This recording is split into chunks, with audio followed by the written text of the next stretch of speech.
Right, I think we are live. Good evening, everybody. Thank you very much for joining me. As always with these live streams, please let me know in the chat if you can hear me and you can see me okay. And tonight, very excited. This has been long awaited. Lots of people have been asking me about this for the last few months. This is going to be a solo stroke cooperative playthrough of Batman Gotham City Chronicles. Now, I'm not doing it on my own tonight. I'm actually joined by Jason Keeping, who is the designer of the solo mode. Good evening, Jason. Good evening, Paul. If everybody can let us know if you can hear Jason. So, Jason, you are the official designer of the solo stroke cooperative mode for Batman Gotham City Chronicles. Tell us how that came about.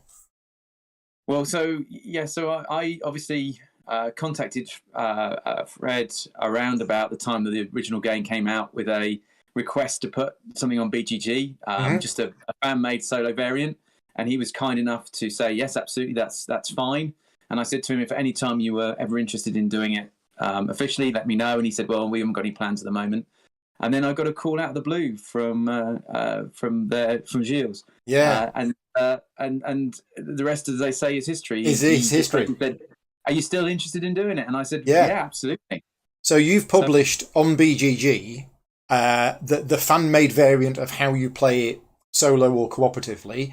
But since getting the call from Monolith, you've been developing the game, and I've had a little bit to do with that as well.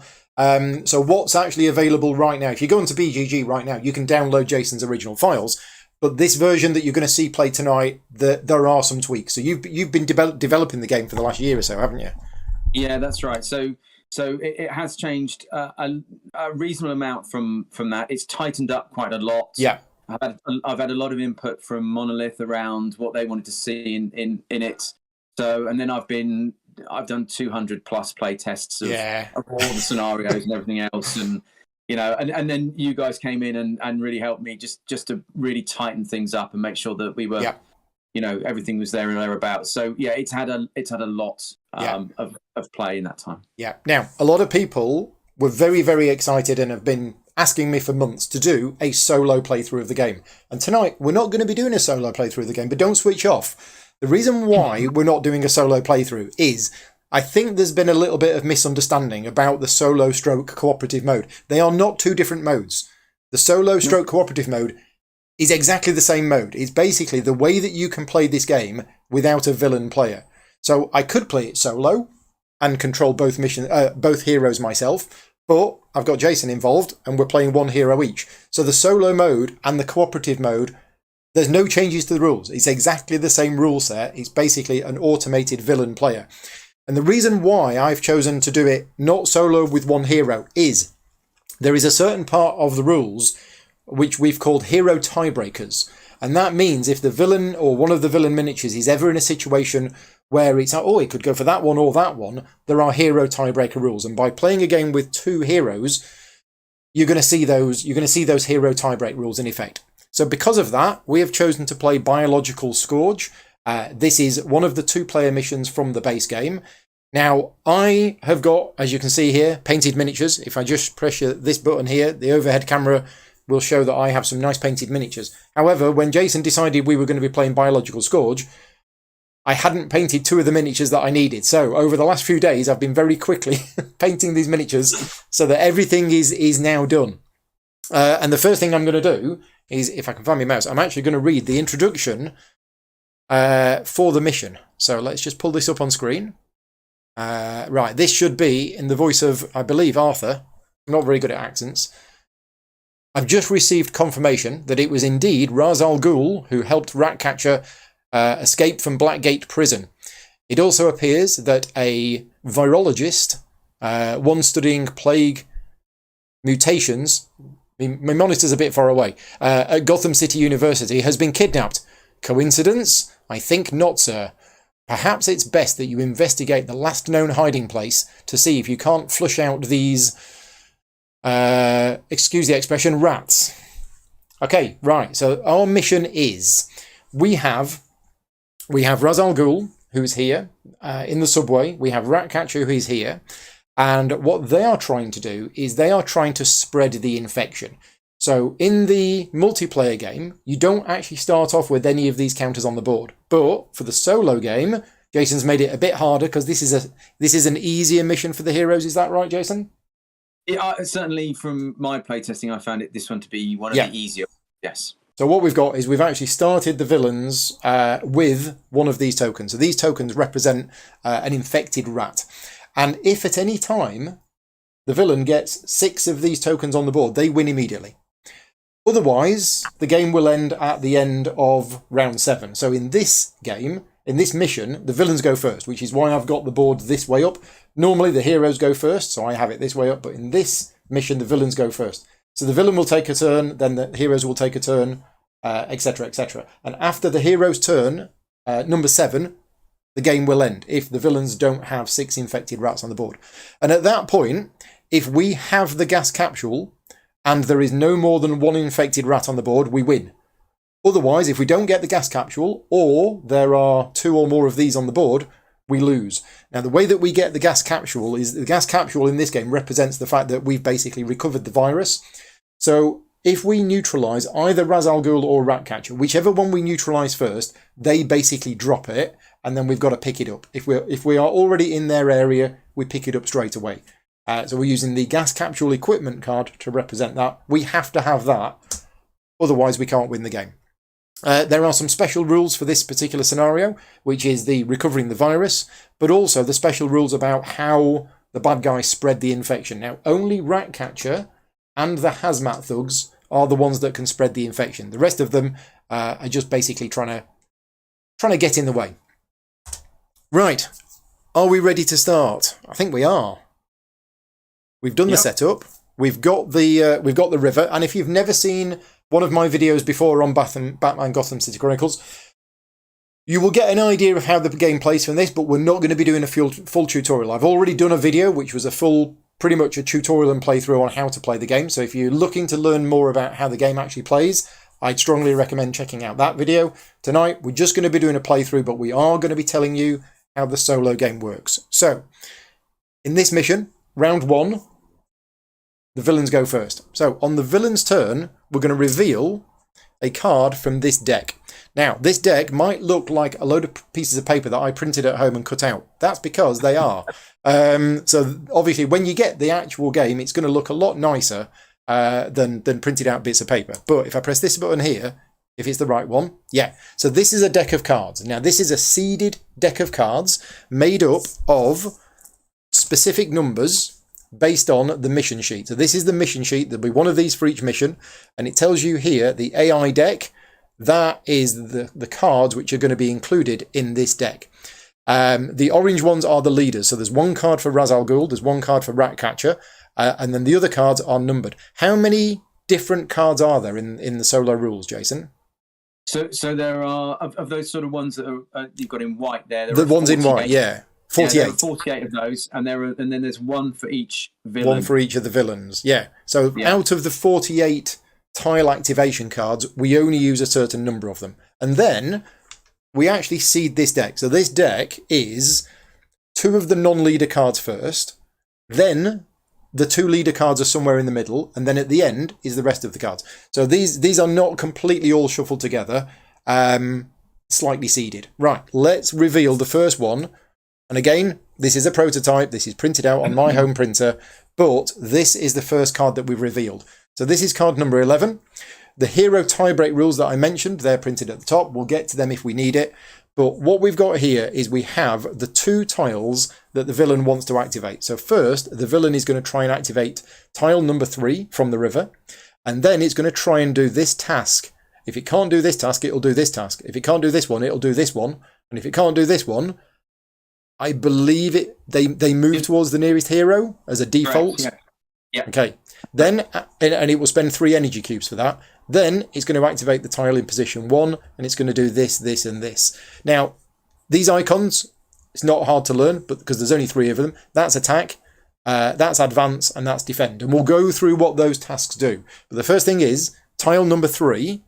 So let's have a look at... Yep, let's have a look here. Tile number 3. Oh, it's actually Ra's al Ghul himself. Right, so Ra's al Ghul is activating, and we're spending 3 cubes. Indeed, yep. So 1, 2, 3. Right, do you want to talk us through what Ra's al Ghul is going to do? So you're on card number 11. So the first thing he's going to try and do then is to attack. So that's what he's his preferred option is. Now, Ra's al Ghul he can do both melee and ranged attacks. Yeah. And he's got multiple options. He's got multiple options, hasn't he? Yeah, we picked one of the really complex ones. We did. So then we can look at the bottom of the card, though, and the bottom of the card tells us which one he'd prefer to do if he can. So he'd rather do a ranged attack if he's able to, rather than the melee. And the number 2 means that he'd rather do his second ranged attack rather than the first ranged attack. So he's going to do 3 attacks with 2 yellow dice instead of 1 attack with 2 orange dice. So this thing down at the bottom is like an extra deciding factor if the villain has multiple options, which Ra's al Ghul does. So he's going to try and do an attack, and he's going to try and do a ranged attack. Okay, so how do we work out who he's going to attack? So we now need to move him the shortest distance from his current location so that he gets a line of sight over a hero. Right. Now, at the start of this mission, Batman is right down here in this corner, and Huntress is right up there in that corner. Thankfully, if I switch to this, I've got an overlay tool, which I will just put on here. Here we go. So this is the line of sight tool from the Monolith website, and if I just move around, so Huntress is up in that corner over there. In order for Ra's al Ghul to get line of sight to her, he basically has to be somewhere along that edge. And I don't think with his movement points that he's going to be able to get there. Now, Ra's al Ghul's movement points is 3, but villains, when they're moving, if they can spend 1 extra energy cube to get them to where they need to be, they will. But they never spend more than 1, is that right? That's correct, yeah. So you don't ever spend. So Ra's al Ghul's got 3 movement points. If he could get line of sight with 4 movement points, then he will spend that extra cube to move. But I don't think with 4 movement points, Ra's al Ghul's going to get there, because this is difficult terrain. He's not got mobility. So it would be 1 to get to here, 2 to get to here. So that's 3, 4 to get to here, and then he's not even climbed the wall. So I don't think Ra's al Ghul is going to be able to move to get within line of sight of Huntress at all. I think I'm safe, yeah.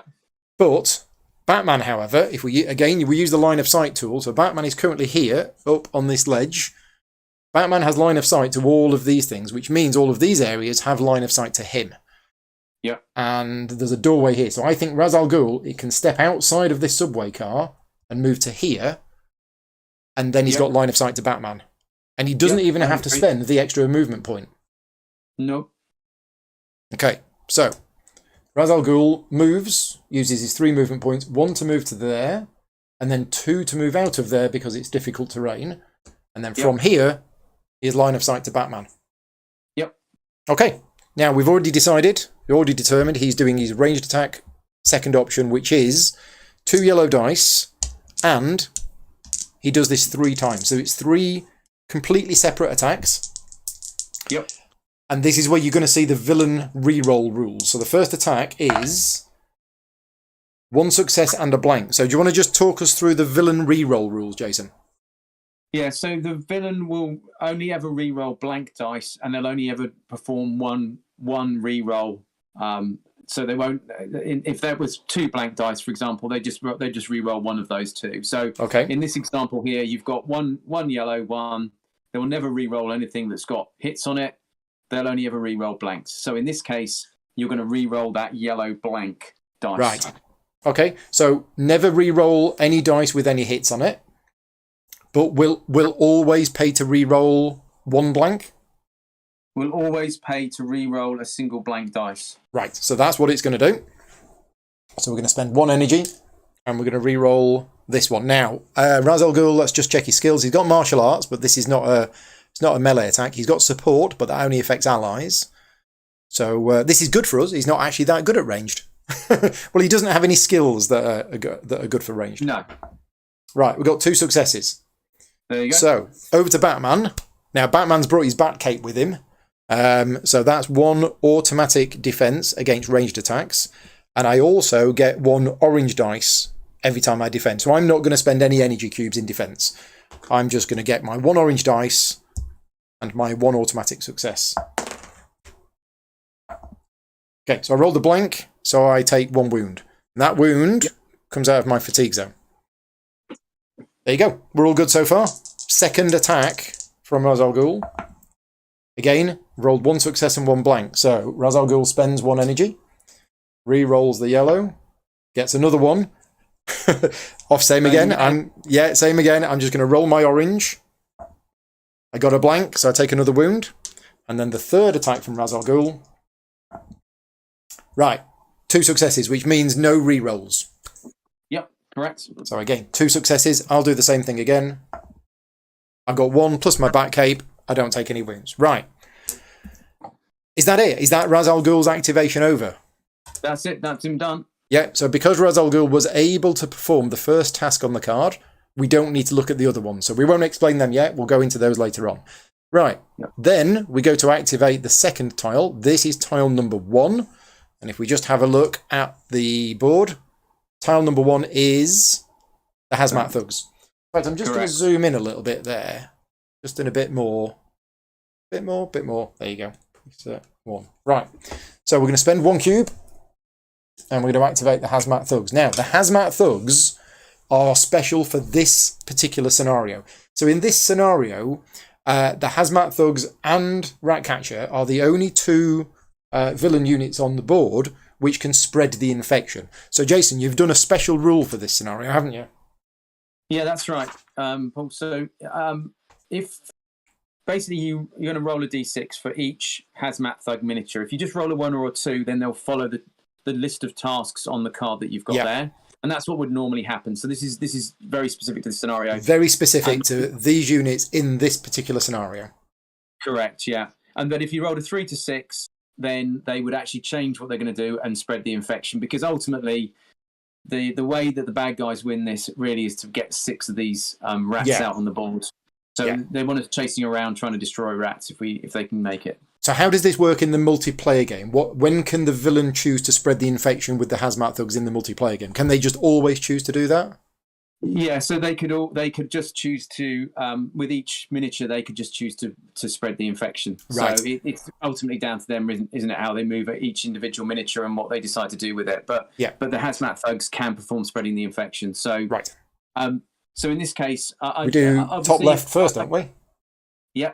So we do this one. Go in reading order from the top. Yeah. First dice is a 6. So they are going to do the spread the infection. So instead of following the task on the card, we're just going to do the spread the infection. Now, the spreading the infection is a mission-specific rule, which basically means it tries to do a complex manipulation of difficulty 3. Complex manipulation skills for the Hazmat Thugs characteristics, 1 orange and 1 white. So here we go. Yep. So the one up there is going to try and spread the infection. Oh yes, Ra's al Ghul should have moved to the end of the river. I forgot that. Thank you. Done, yeah. Yeah, so Ra's al Ghul should have gone on first, then the Hazmat Thug. That's it. So 1 orange and 1 white. Yeah. Here we go. Right, 2 blanks. So in this case, re-rolling a single die isn't going to get you a result of 3 because there's no 3 on either of those 2 dice. So there's no way that any result on those dice from one re-roll could actually get you. So he's basically failed in that attempt to spread the infection. We've put that in the rules, and although we said earlier on that the villain will always pay 1 cube to re-roll 1 dice, there is a caveat in the rules to say, look, if re-rolling 1 dice is actually not going to succeed anyway, then it just doesn't. So that Hazmat Thug has activated, tried to infect a rat, failed. We now go to this Hazmat Thug here, and again, we're going to roll the d6 to see what it does. I've rolled a 6, so again, it's going to try and spread the infection. Yep. This time, we got 4 successes, so no re-rolls needed. No, we've got another rat to deal with. We have an infected rat. Yeah, now, if I'd thought about this in advance, I could have got 6 little D&D rat miniatures and used them instead of the tokens. Never mind. Right. There's only 3 Hazmat Thugs in this scenario, so we got this one here. What's it going to do? It's a 5. It's going to try and spread the infection. Makes sense. Right. We have 2 successes on the orange dice, but blank on the white, which means they're going to pay to re-roll. Correct. The Hazmat Thugs don't have anything special, do they? Nope. And we've still got space. Oh, now, Paul, I'm just going to pull you up on something. Yeah. how many times have we re-rolled? Because those cubes should have gone into the slot at the top. Oh, they should have done. Yes. Sorry. So Ra's al Ghul re-rolled twice. He did. He? And I think this is our third re-roll. No. The first hazmat thug didn't re-roll because he got 2 blanks. The second one didn't re-roll because he did it immediately. So I think this is our third re-roll. Right. Okay. Yeah. Thank you. So yeah, we should be putting those cubes into the re-roll spot there. Thank you for spotting that. That's okay. So we are going to pay to re-roll this one. Yep. And it's another blank, so the hazmat thug failed. And I think that's it. I think that's the end of the villain's first turn. It is. Right. Okay, so it's our go. I don't know about you, but I think I might just disappear off down the pub because this looks like hard work to me. So what we've got, the situation is we have 3 infected rats on the board, which is not as bad as it could have been. But no. What are we going to do? Do we have a plan?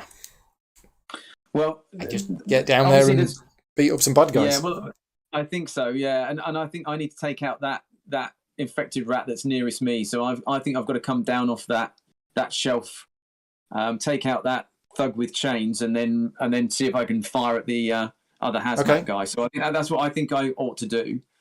I'm not quite sure what your thoughts are. Apparently, I paid twice for that reroll. So let's put that one back. Okay. That one back in the availables thing. Back in there. Is that right? So the 9 started there. It spent 3. It spent 1. Didn't have to spend any to move, and it did 3 rerolls. Yep, we're all good, I think. Thank you very much for keeping us honest. So yeah, do you want to go first then? Okay, so so I think now I've got to move into that space with I think. So do I stay on the ledge?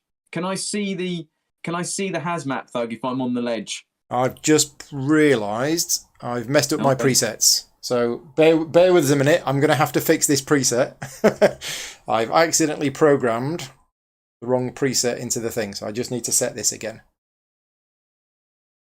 There you go. See, behind the scenes, Paul setting up the camera. There we go. Right, preset 1. So, what was the question? From where you are, you can only see things down there. So if I move 1 space, can I see that hazmat thug with the?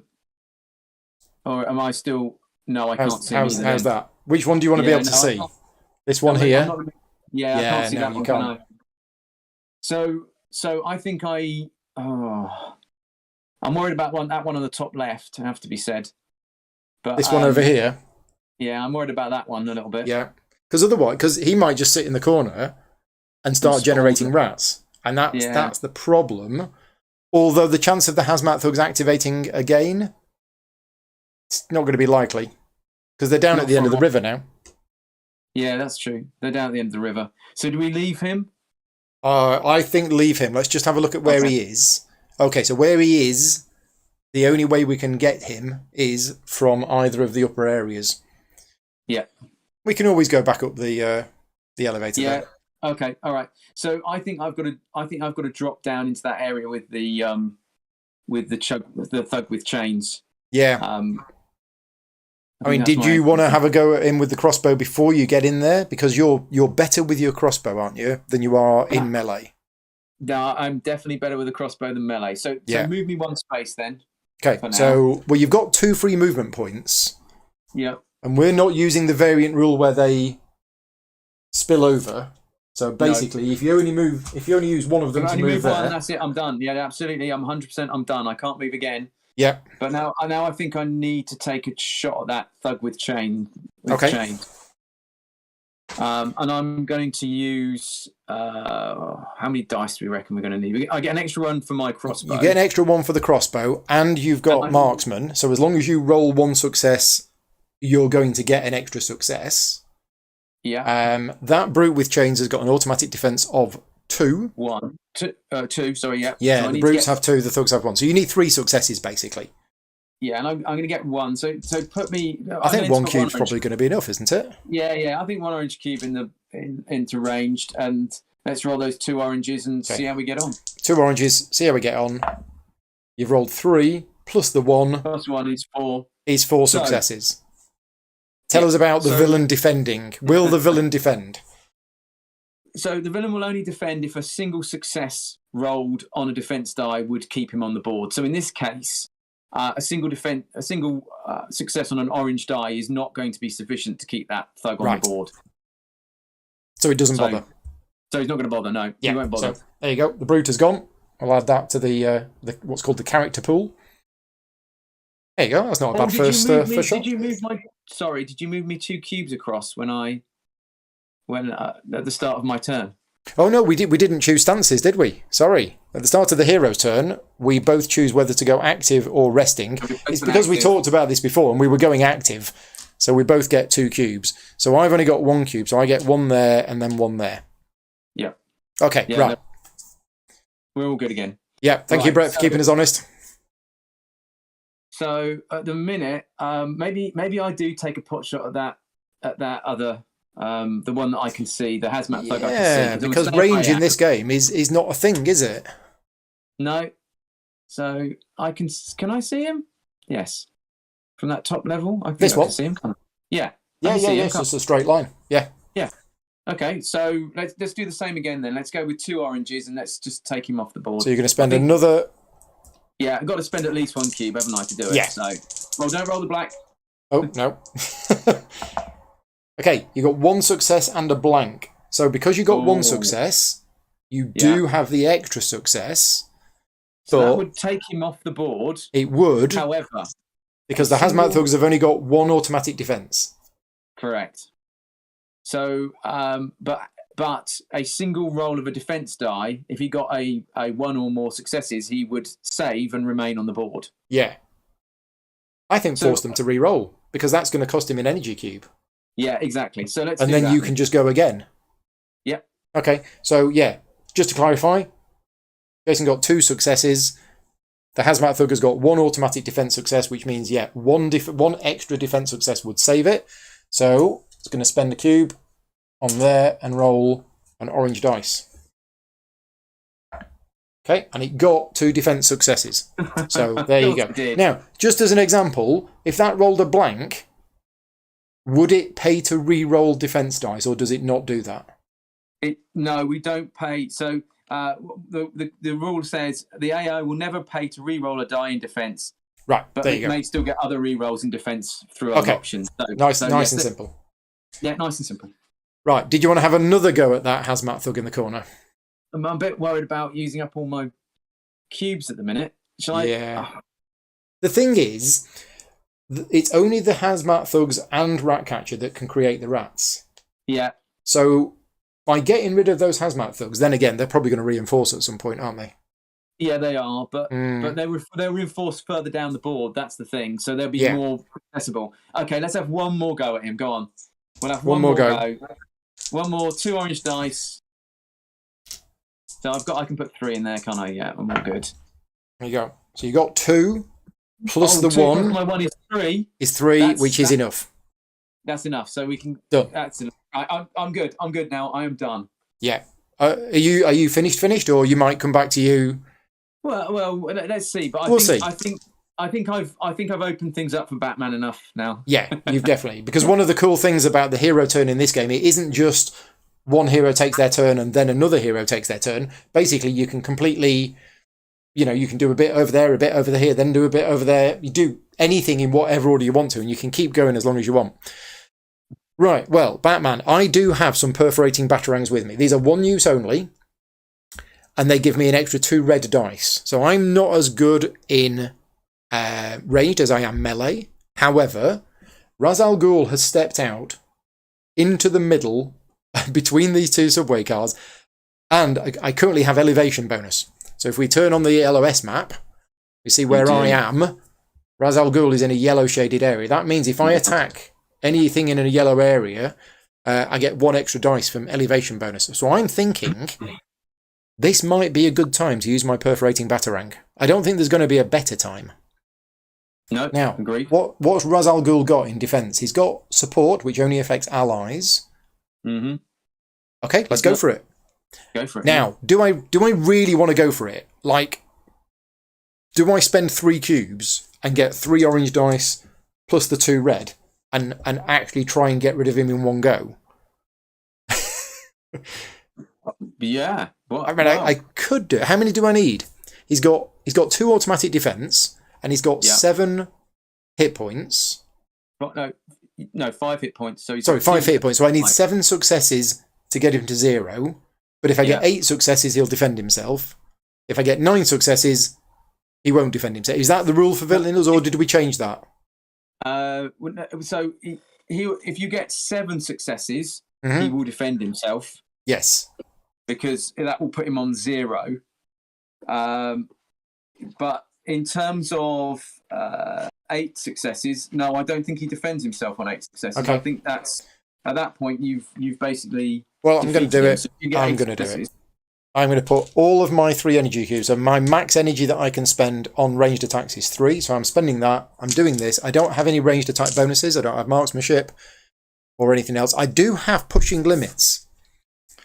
Now, pushing limits is once per round. When performing an action, you may suffer 1 wound, and this counts as 1 energy cube spent on the action. So if I really, really wanted to, I could wound myself right now to get an extra orange cube. I'm not going to do it. I'm going to save that till later. Because my problem with this game is that I always go like bull in a china shop on round 1, and then I end up doing nothing for the next few rounds. So we're just going to keep it at this. So perforating batarangs are 1 use only, which means they are discarded. And here we go.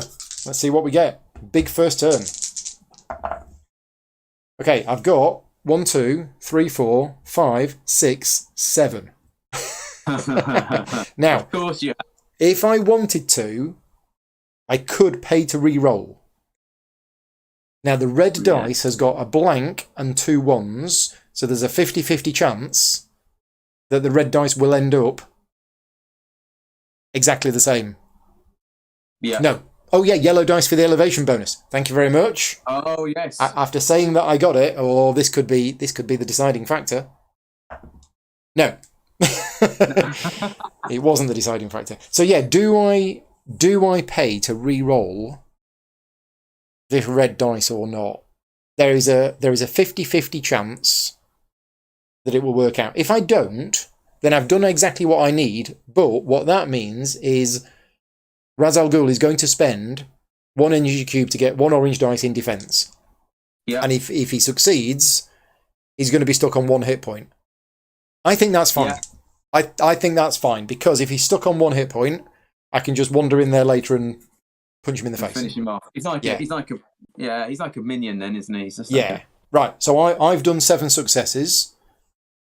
Ra's al Ghul has 2 automatic defense successes, but as you say, because 1 success will save him, he's going to spend the cube. Here we go. Let's see what happens. Is Ra's al Ghul going to be removed from the board? No, he's not. He's got 2, which means he's basically on 2 health. He's on 2. Still, I'm happy with that. That was all right. Now, the question is, I haven't moved yet, so I've got my 2 free movement points. Yep. And I think we probably want to use them and get down there. Now, I've got parkour 1. Yep. So I'm just going to have a look at the...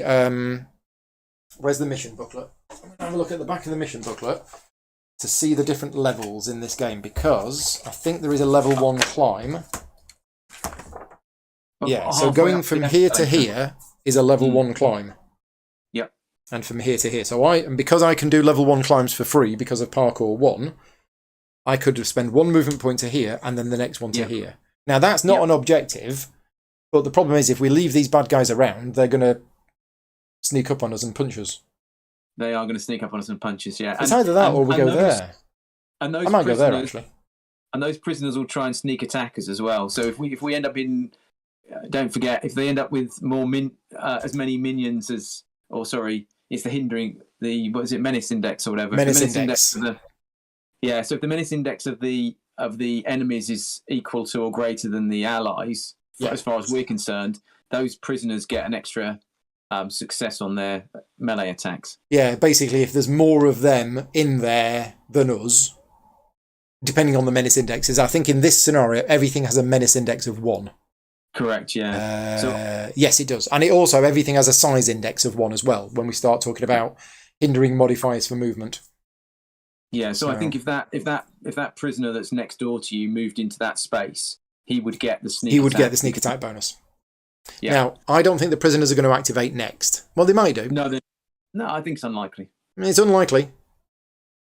I think I'm good. I think I'm gonna stick at that. I'm gonna say, or should I just have one little punch Of that thug that's in front of you? Is he? Yeah. He's got chains. Is he? He could well activate, couldn't he? Yeah. So I'm going to spend 1 cube to get myself a red dice because I've got a taser gun. I get an orange dice, and I've got martial arts. So if I get a success, I will get another success. Yeah, Indeed. that'll do. I'm just going to do one just tiny little punch. Okay, I've rolled double blank. So so I slipped on an invisible turtle. I think that's a sign that I should end my turn there. Right, do you want to do anything else, or are you good? Well, at the moment, I'm getting back most of my cubes next turn, aren't I? So Yeah. The more I do now, the fewer cubes I'm going to have going forward. So I think for now, we call it. Yeah. Okay, so we're in all a of the decent cubes that we position. spent go to the fatigue area. I should have got a yellow dice against that thug with chains because I had elevation bonus as well. I forgot about that. But You anyway, should have done. Yeah, doesn't we matter, forgot I that killed him then. anyway. You did. I killed him anyway. Yeah, right. Okay, so we go to the villain's turn 2. So we get the cubes back, and then the villain Yes. recovers 5.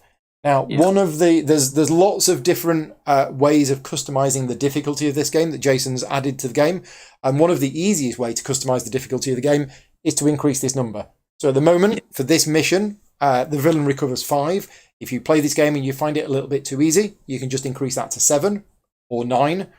You know, do whatever you want. There's lots of different ways to customize the difficulty. Right, are we ready for our second card?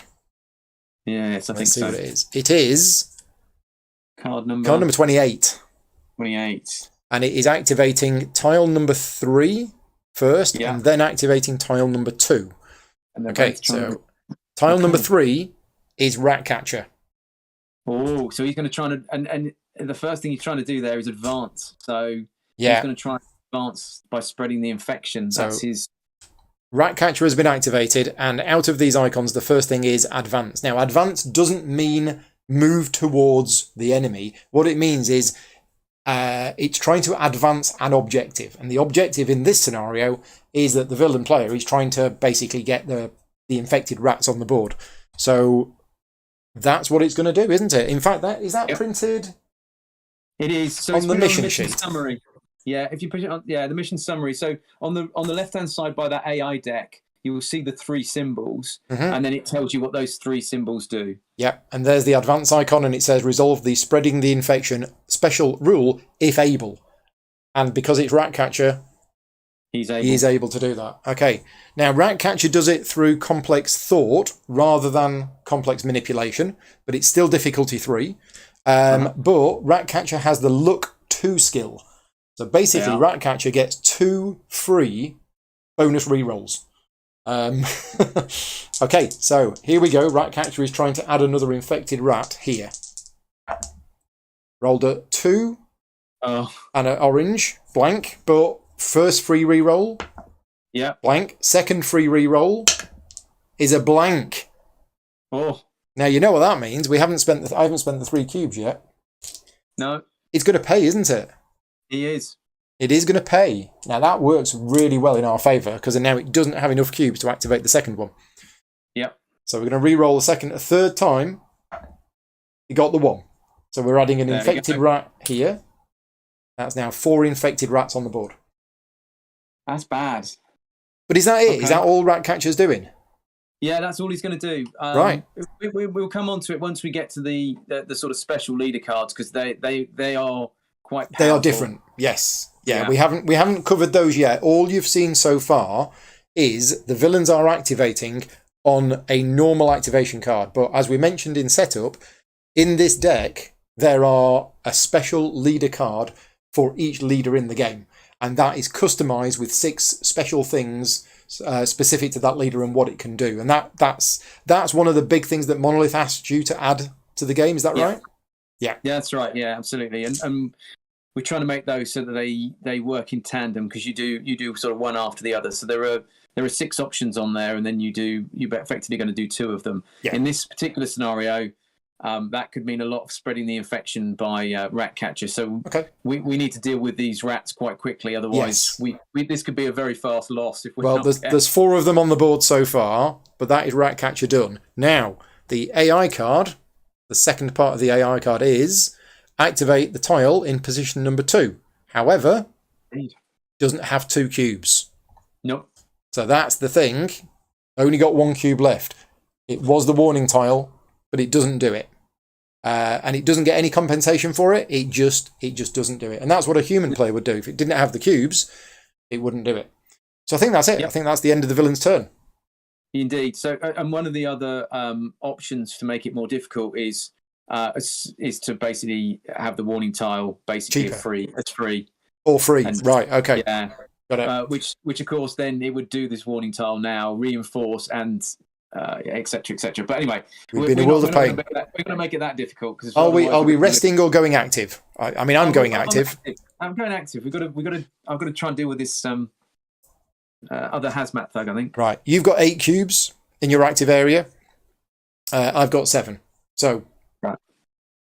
What are we going to do? Do you want to go first, or shall I go first, or?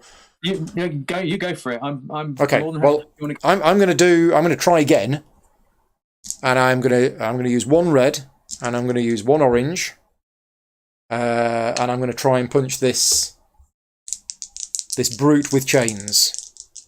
Oh, hang on a minute. Hang on. Go on. Oh, don't worry. No, go for it. Go for it. Okay, so I've rolled 3, and I get my martial arts of 1, so I've got 4, which is 2 more than its automatic defenses. So that's been removed. Right, that's me done. I'll have a lie down now. I couldn't remember whether you decided to take that that tool that lets you drag. No, I changed my mind in the end. Oh, you did you? Because I was about to say, why didn't you drag one of the guys? Because then combo would have worked. Yeah. Yeah, combo would have kicked in. But anyway. Yeah. Right. Do you want to have a go next?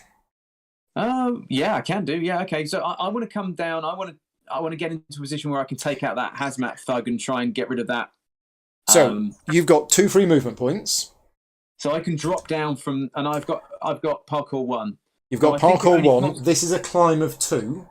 So the normal movement cost would be 3, but because you've got parkour 1, that's a movement cost of 2. So that's your 3 movement points used. Yep. Turn you around facing the right way. Let's just zoom in as well, because I'm quite happy with the paint job that I did on Huntress. Oh, yeah. Your paint jobs are very impressive, I have to say. There we go. That's nice. So I don't see the prisoners, from what I can see at the moment. Oh, hang on. So who went last? Ratcatcher went, didn't he? So I've got the prisoners in about position 4. So they might go next turn. Prisoners are in position 4 in the river. Yeah. They might go, but if I feel like we've got to get that hazmat thug and take out one of those. I think so. So I think I need to move again then in that case. Yeah. Now, do you have line of sight from where you I are don't think currently? I do. No, you don't currently have line of sight to this, because the line of sight from there to there goes through this wall. Yeah. So well, unless you want me to take out that prisoner that's right next door to you. I don't. This one. Yeah, that's it. I can hit him if you desperately need. Oh me gosh, to you hit can. him. How can you hit him? Oh, because I can weave my crossbow between those 2. Oh yeah. Okay. No, that's fine. You're okay. Okay, right. Yeah. In that case, then I'm going to use one of my cubes to move, and I'm going to move. Spend 1 cube so to I'm move adjacent to that. Right now, let's take him out. I think 1 orange is, given they get an extra orange. I think so. Yeah, I think from my experience with playing this game, which isn't as much as yours, as long as you've got characters with weapons that give you an extra cube, doing small attacks is more efficient. However, the fact that a lot of the bad guys have got an automatic defense of 1 or a 2, sometimes if you spend those 2 cubes, you will get enough. It's an interesting balance, an interesting decision. Yeah. So you're getting an orange. Yep. You're getting another orange. Yeah. And you're going to get 1 success as long as you get at least 1 success. But no elevation bonuses this time. No. Right, okay. You've rolled 4 successes. Oh, well, I'm good. This seems to be rolling well for me. I am. So that's another hazmat thug gone. Now, we haven't mentioned how you get rid of these infected rat tokens, but it's quite easy. We have to be in the same area as one of them, and then we do what's called an automatic manipulation, which basically means we spend 1 cube on our manipulation box, but we don't have to roll or anything like that. It is automatic. So, right. Let's do that now, can we? Do you want to do that now? Shall I move one more and then do an automatic manipulation? I just feel like we need... I'm just a bit worried about those... Are you worried that these two are going to come on the board in the villain's next turn? No, they're not going to. No, they're not coming on. No, they're not. So I think we're okay. And the reason why I'm thinking not is you might move in their next turn. Although I know how the deck's seeded, so I think there's a 1 in 6 chance that it could be. It could get quite nasty. There is a 1 in 6 chance that the rat catcher card is next. Yeah. So it's up to you. Do you want to do it? I think I'm going to do it. I'm going to move into that area. Spend a cube to move into the area. Yeah, and spend a cube to do a manipulation. And that goes back into the pool. Yeah. Yeah. So I think that needs to be done.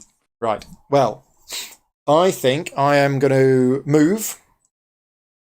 And I've got 2 free movement points, but I'm actually just going to move into the area with Mr. Al Ghul. And then I'm going to do a melee attack. Yeah. Now, melee attacks are not affected by hindering modifiers, so the fact that there's somebody else in there doesn't matter, except I've got the combo skill. So in fact, if I manage to neutralise Ra's al Ghul with this, I can then get a free attack on the prisoner. Yeah. Now, Ra's al Ghul has got 2 hit points left. So I think I'm going to spend 2 energy cubes. So I get 2 red. I also get an orange because of my taser gun, and because I've got martial arts... As long as I get at least 1 success, I'm going to get another success. So yeah, I'm going to go for it. Right, I've rolled 1, 2, 3, 4. I've got 5 successes. So I'm not going to do any re-rolls. No. And Ra's al Ghul doesn't defend himself, so he's got 2 automatic defense successes. Yeah, so 1 won't save him. No, 1 won't save him. He's gone. He's gone. We have neutralised Ra's al Ghul, and you have the gas capsule. Yeah, so if we'd have done that through a ranged attack, that would have dropped in his area. As it is, I've now got that. So 1 objective completed. Great. Ra's al Ghul is removed from the board. But in a multiplayer game, that's it. If a villain gets eliminated in a multiplayer game, they're gone. They can't come back. But Jason, you have a way that leaders can come back in the solo and co-op mode. What made you put that in the game? Well, I suppose cinematically or in the comics, I just don't. Yeah, obviously, there's a couple of things here. One is, that move that Ra's al Ghul made to start with, whilst bold, was probably slightly foolhardy. Slightly foolhardy, yeah. A bit ahead of himself. And so that made it easier for us to take him out. So one of the things I wanted to do was this option that they would come back, a bit like the way if you play a lot of the other scenarios, Talon can come back, for example. Right, okay. So these guys can come back. We'll see it when it happens, but it basically happens off their special card. Yeah, so villains have the option of coming back in certain situations. Right. Now, I've got the combo skill. So after neutralising an enemy with a melee attack that wasn't a free action, I can immediately perform 1 additional melee attack with 1 red die against another miniature. And, although weapon bonuses don't apply, martial arts does. Martial arts does, yeah. So I've rolled 3 plus my martial arts. The prisoner is gone. 3 or more would have been. Yeah.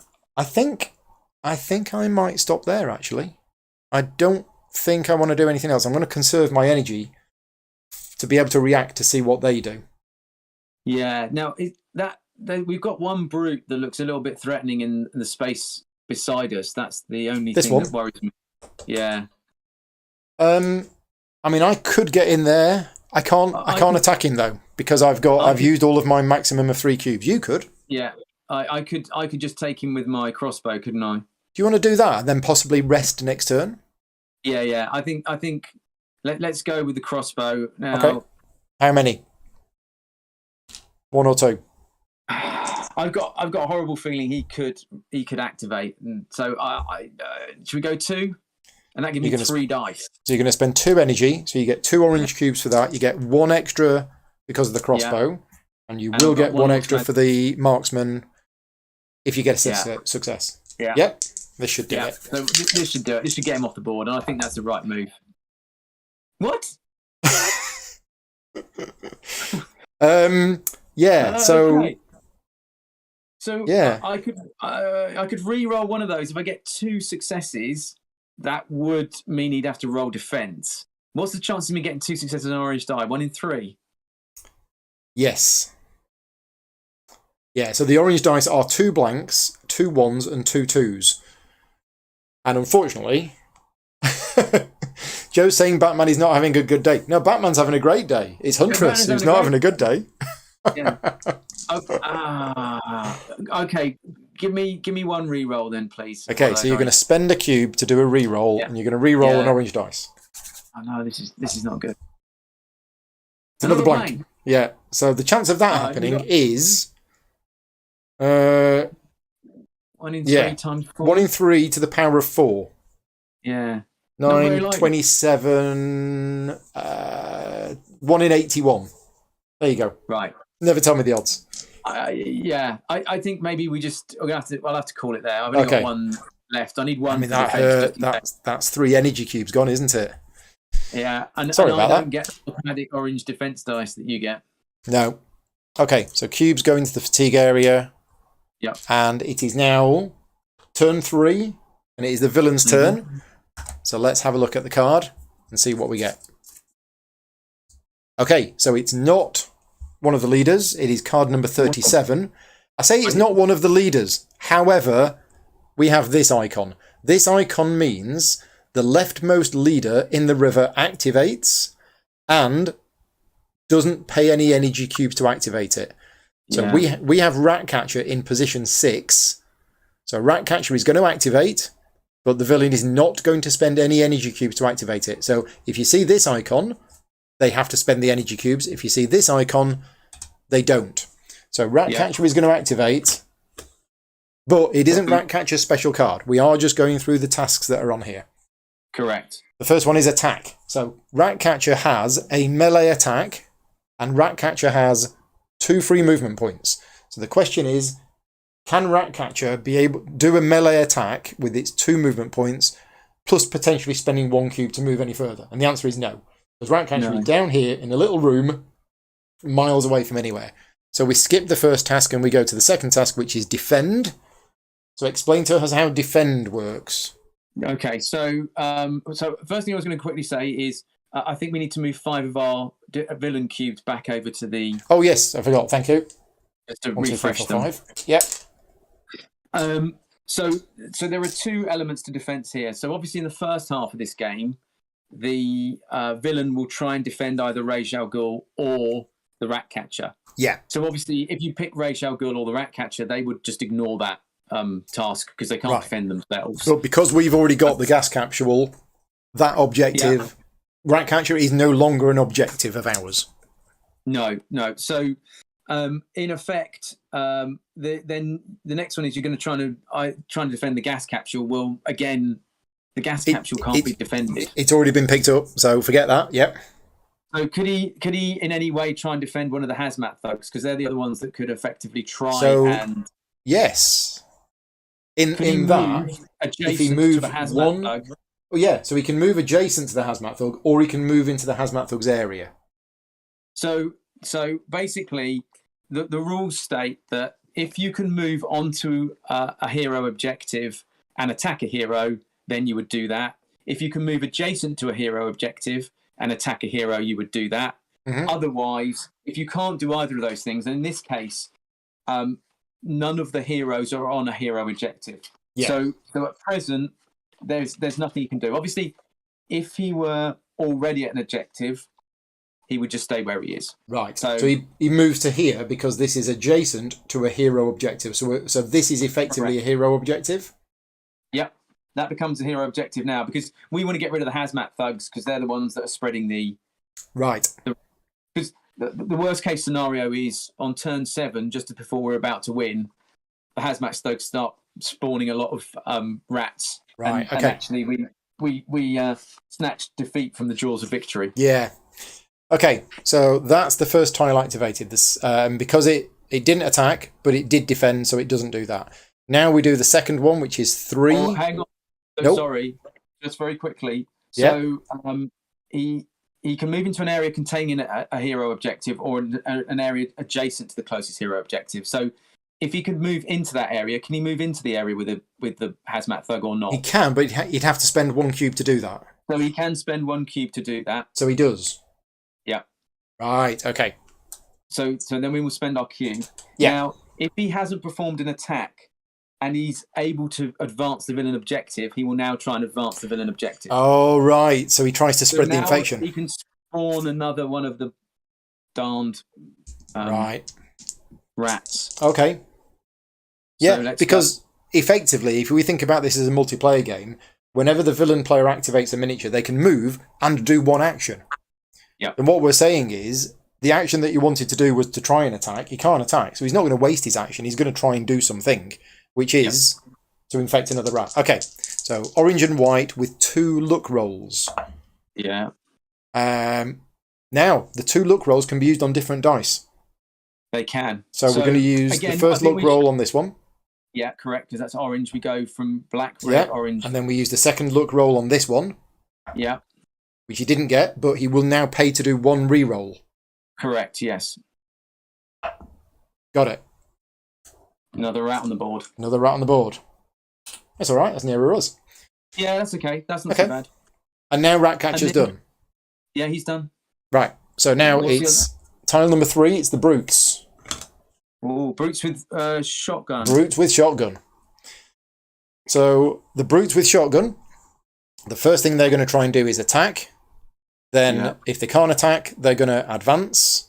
Which they can't do. The objective, which they can't do. And then they're going to defend an objective, which is basically moving towards one to try and protect it.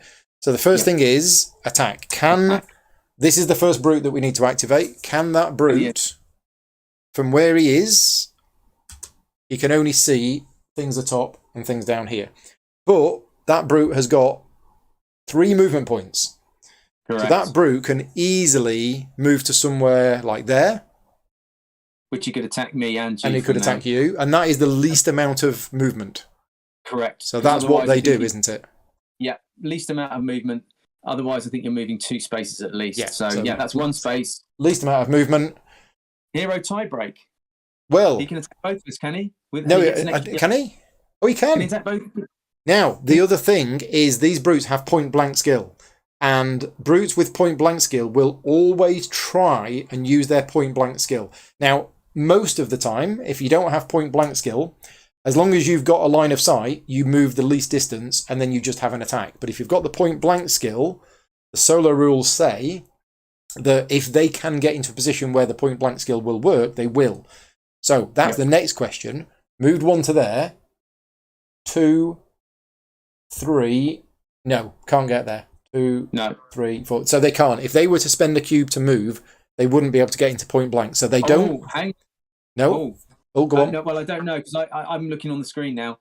That drop, that jump, he's got parkour 1. He hasn't. No, the Brutes with Brutes with the shotguns don't have parkour. No, so they won't perform any type of drop because it would potentially injure them. So no, he won't try and do that. Yeah. Yep. Again, if you're playing this multiplayer, you could take a risk and you could say, "Oh, this Brute's going to jump off here," but in the solo rules, they don't do that because the chances are they're going to die from doing it. So yeah. Okay, so we now need to refer to the hero tiebreak rules because, as you say, from where the Brute is, he has line of sight to Batman and also Huntress. So we do need to look at the card. And that's what this orange writing is at the top. And it says closest to an objective. So if we have a look at the map, which one of us is closest to an objective? Well, this is the objective. Well, no. So the way the rules are written, the hero objectives are what basically the villains try to defend. So to start off with, again, it would be Ra's al Ghul or Ratcatcher, but obviously you've now got the gas capsule. So once you've got the gas capsule, once they're neutralised, it's the hazmat thug. It's the hazmat or thug. Ratcatcher. So it's me. Yeah, I think you're closest to the hazmat I am closest because I'm only 2 movement away from it. Yeah, whereas you're further. Right. Okay. Yeah. So the Brute with the shotgun is using his shotgun to attack me. Yep. Right, and shotguns get 1 black dice plus the 1 yellow for elevation. Yep. Right, here we go. Okay, so 2 successes and does not re-roll anything because there are successes. So even though there is a 4 success on the black dice, the solo player thankfully does not re-roll it. Okay, I've got my back cape and I've got my 3 orange dice in defense. So I take no wounds. Right. Ooh. Next, we have this thug here. Now this thug can get to both of us and it's going to get point blank. Correct. So again, it's going to go for me using the hero tiebreak rules. Yep. And basically, it's going to move into my area, isn't it? Yep. So it's going to move into here. Blank. Yeah, and it's going to get point blank. Now, point blank means it gets a free reroll, is that right? Of the black die, yeah. Black dice. So black dice, but no elevation bonus. No. So it's a blank, so it does the free reroll. Yeah. It's a 4. Ouch. Okay, shotgun to the face. Well, I've got my 1 automatic defense success for my cape. And I've got an orange dice.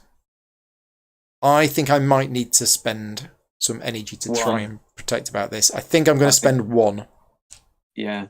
I could spend up to 5, but I think 1's going to be enough because of my bonus 1. Yeah, okay, so we'll roll these and we'll add 1. Okay, so I've got 2. I could pay to re-roll this, but I'm not going to. Okay, so that's 2 damage then. 2, so I take 2 wounds, which come from there. There you go. Right, and then we have the next one, which in reading order is this one. Right. So that one can move. The shortest distance to get line of sight. Well, it can get point blank because it's got 3 movement. Okay. So this is a problem. This one can go to here and shoot me in the back. Okay. They're fast moving, these brutes. Yeah, and then there's no difficult terrain, is there? There's no difficult terrain. He's now in difficult terrain, but he didn't go through difficult terrain to get there. No. So yeah, unfortunately, I'm getting shot in the back with a shotgun. Ouch. Free reroll. Okay, so it's going to pay to reroll, isn't it? Yep. That's its last cube. Come on. Are you blank? Yes. Oh. The luck factor of the black dice. It's worked in our favour. Right, and then we have this one. Now, this one's going to do exactly the same. I'm in trouble. I'm surrounded by brutes with shotgun. So yeah, it moves in, and it's also going to attack me. So first one. Free reroll. Yeah. 4. Oh. Yeah. Wow. Okay. Well, I'm going to do the same. I'm going to defend myself with an orange. So I get 2 orange and my +1 for my back cape. That back cape was a good investment. It was. Oh, look at that. Done. Yes. Well saved. My cape is like a shield of steel when it works. Right, that's it. That is the villain's turn done. Yeah. So, our turn. I can't really rest because I've got 3 brutes with shotguns around me. Even though they're not going to activate next, I'm going to go active, and I'm going to get 2 cubes back. Now, you've only got 1 cube. What do you want to do? I think I've got to rest, haven't I? I mean, you don't have to, but I think it might be the best thing to do. I'm just, the worry is you've got to get out of there. Otherwise, you could get swarmed by prisoners next turn, and that could be quite nasty. Yeah, the problem is, me moving out of here, there is a hindering modifier of 3. 3, yeah. So it's going to cost me 4 movement points just to move out. Well, I'm going to have to punch one first. You'll combo them. They'll be fine. They'll be fine. All right, I'm gonna take a resting. You're going to have a sit down. I have a little sit down. 1, 2, 3, 4, 5. Okay, so it's all on me. I am certainly going to be spending 1 red cube with my martial arts and my taser gun. They've got 2 automatic defense. Yeah. So they've got no cubes. The villain has no cubes. So he's not defending. So if you get 2 hits, that's it. They're out of it. I'm just going to go for that, and I'm going to punch one of them. Yeah. I got 2 hits, but that's not enough. No, you need to. Yeah, because it's got 2 automatic defense successes. So there's no point paying to re-roll. Oh no, there is, because I can only do that 3 times. Yeah. Whereas if I pay to re-roll, that potentially gives me a 4th opportunity. I think I'm going to pay to re-roll. Now, going to be the orange. Yeah, I think you got a 4 in 6 chance with the orange. I do. Yeah, got it. So, one thug has been removed. My combo skill kicks in. And I get a red with the +1. Yes. Got it. Well done. 3. That's chance of that happening is quite slim, but I got it. Now then. I'm still going to have hindering modifiers if I move out. Yeah. I tell you what, I feel like I'm on a bit of a roll with these brutes. If I can get rid of these 3 brutes with shotguns in one go, that's pretty good. I'd say so. Yeah, let's do it again. So, second attack, red, orange, and the +1. Kapow! That's 3. That's enough. That's enough. Combo doesn't kick in because there's nothing else there. Right, I've not moved yet, so I've got my 2 free movement points. This is difficult terrain, but because I've got mobility, I can ignore that level of difficult terrain. What should I do? Should I move into the area with the hazmat thugs, or should I move? You're probably going to go into here, aren't you? Yeah, I was thinking about going into there and trying to stomp on that particular rat. So I think I'll just go into here. Okay. And I'm going to spend a cube to do an automatic manipulation and get rid of that one. Okay. Because automatic manipulation is not affected by hindering modifiers or anything like that. So yeah, I think we're done.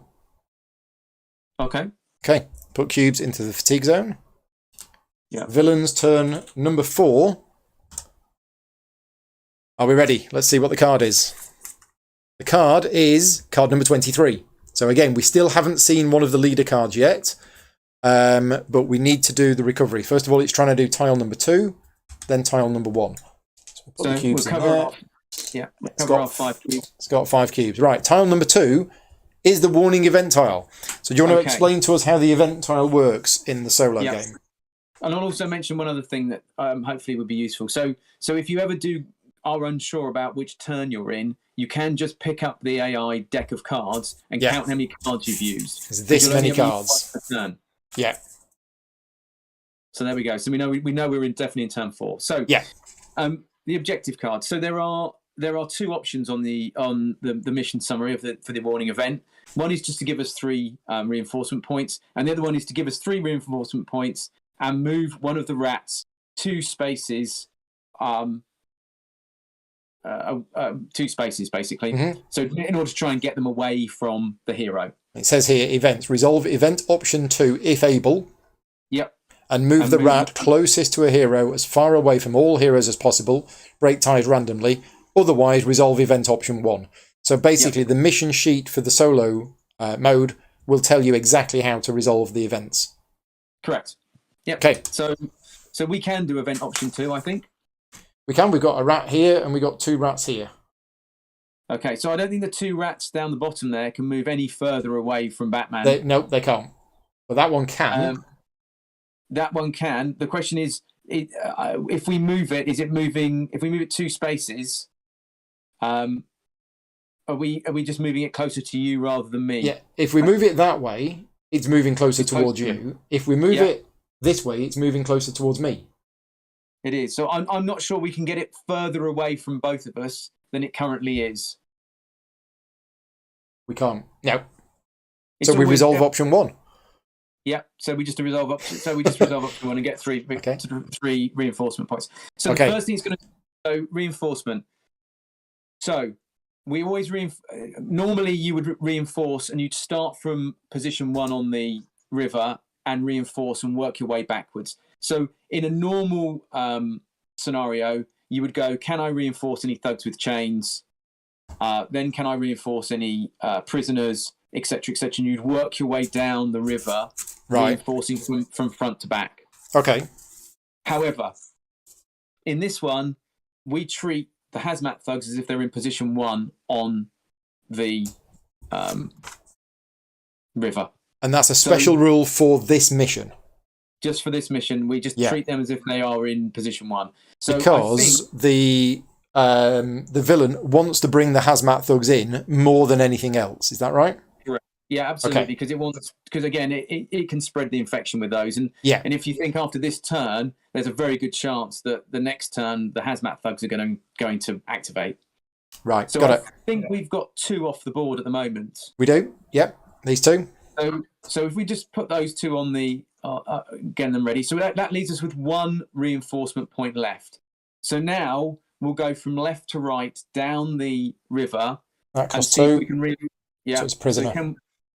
So we could reinforce a prisoner. Yeah. So that's it. So that's what you would do. Now, if you were unable to use a reinforcement point, you would simply just take one of the cubes and put it back from the is it called the fatigue zone for the villains? Yeah.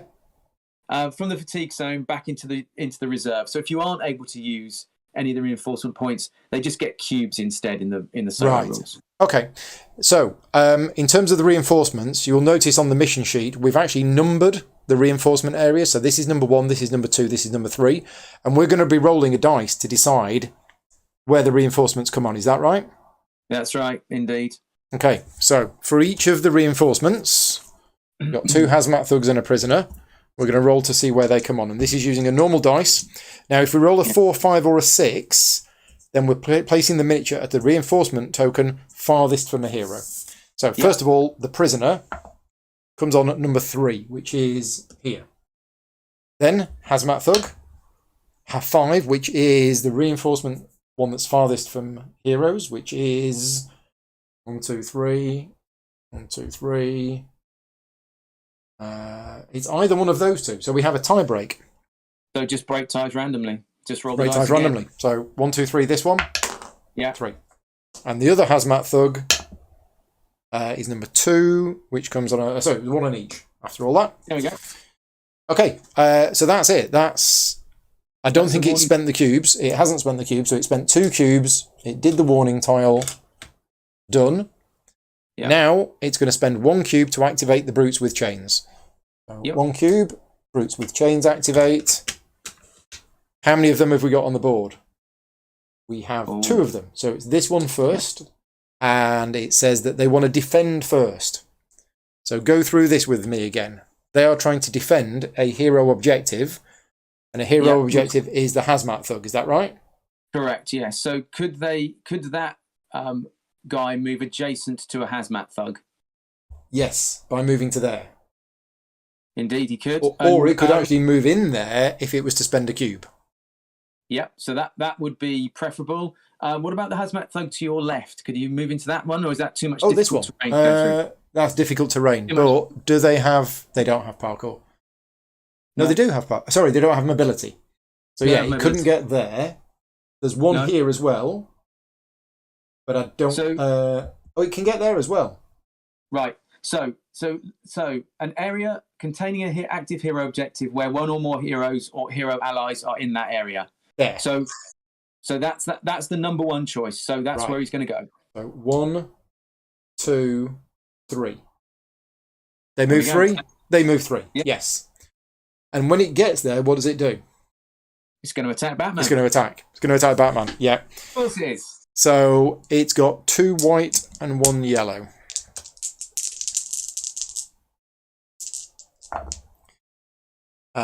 So it will pay to re-roll, is that right? Correct. It will pay to re-roll. And it'll go for the yellow. Correct, yeah. So it always re-rolls black, then red, then orange. The best dice. Yeah. Still a blank. So 2 successes. Now, my back cape doesn't work against melee. No, you need to reinforce that one. And I've only got 1 energy cube left, so I'm just going to rely on my natural defense, which is 0. So I take 2 wounds. Ouch. Ouch. Now, the other brute with chains is down here. Right. This is doing exactly the same, isn't it? he's going to try and first thing he's going to do is try and defend, and he's going to pick to defend a hero objective where there's a hero present, if possible. I'll tell you what, Jason.